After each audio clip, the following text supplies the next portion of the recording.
There's a significant update on the Gann Fire in Calaveras County, and the numbers have moved a lot in the last 24 hours. Containment has climbed sharply, the confirmed structure loss count has gone up, and California's governor has now made it official: a state of emergency for the entire county. Let's walk through everything that's changed, piece by piece. As of the most recent Cal Fire update, the Gann Fire is now 47% contained, holding at approximately 10,374 acres. That's a genuinely fast jump. The fire was sitting at 33% just a day before, and reports from the Calaveras Enterprise showed it briefly at 40% only a few hours before that. So in under 48 hours, containment has moved from roughly a third of the perimeter secured to nearly half. What matters just as much as the containment percentage is that the acreage itself has stopped growing. For days, the story on this fire was about the number climbing: 7,052 acres one morning, 9,363 acres by the next, 10,372 by that evening. Now, the footprint has held steady at 10,374 acres across multiple consecutive updates. That tells you something important. Crews have finally gotten the fire's outer edges locked down, and the work happening right now is less about chasing new spread and more about strengthening what's already been built and mopping up what's left burning inside the perimeter. Cal Fire's Incident Command says today's top priority has been mitigating remaining heat in the Heizer Canyon area, one of the trickier pockets of terrain inside the burn scar. Air and ground resources have been working together there to identify and extinguish hot spots, a process that involves both aerial infrared scanning to find heat crews can't see with the naked eye, and ground teams physically digging out and cooling smoldering material.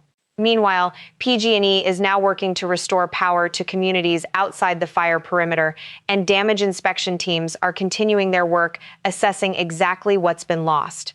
Officials are asking residents to stay cautious in the area even as conditions improve, since downed power lines, weakened trees, and unstable structures can all remain hazardous well after the flames themselves are out. The resource commitment behind this fire remains massive. Cal Fire reports 3,121 personnel now assigned to the incident, backed by 11 helicopters, 117 engines, 37 water tenders, 40 dozers, and 78 hand crews, plus a handful of additional specialized resources.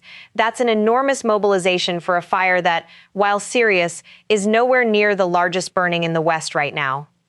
It reflects just how aggressively California responded once this fire threatened populated areas around Valley Springs and Angels Camp. The confirmed structure loss count has risen to 18 structures destroyed, a mix of residential, commercial, and other buildings, up from the earlier estimate of 7 that we reported previously. That increase is not surprising. Damage assessment teams typically need days to safely enter a burn area, confirm what's actually gone versus merely damaged, and finalize an official count. Expect this number to be revised again as inspections continue, though officials generally expect these final tallies to climb rather than shrink as more areas become accessible.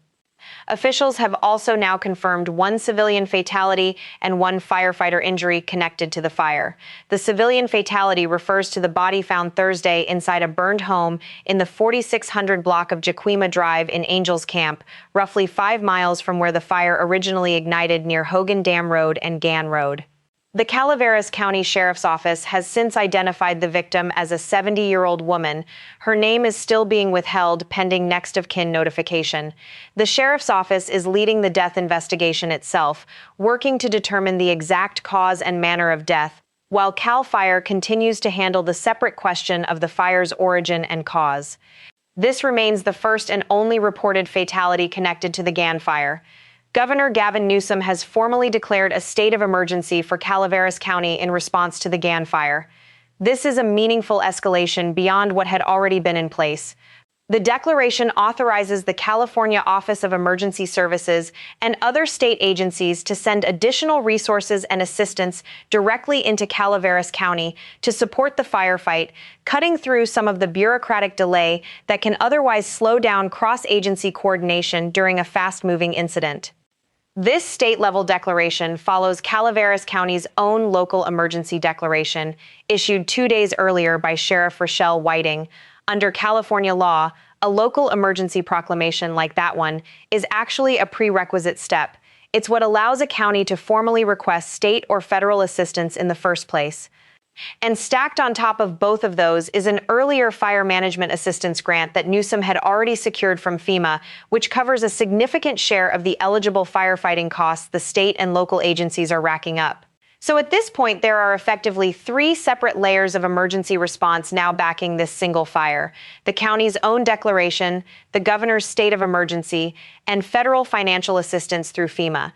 That's a fairly rare combination for a fire of this size, and it reflects how seriously officials are treating both the human toll and the financial burden this incident has already created. As containment has improved, evacuation orders have continued easing in step. Active mandatory evacuation zones are now down to just CCU 109, CCU 139, CCU 147, and CCU 130B, a meaningful reduction from where the order list stood earlier in the week.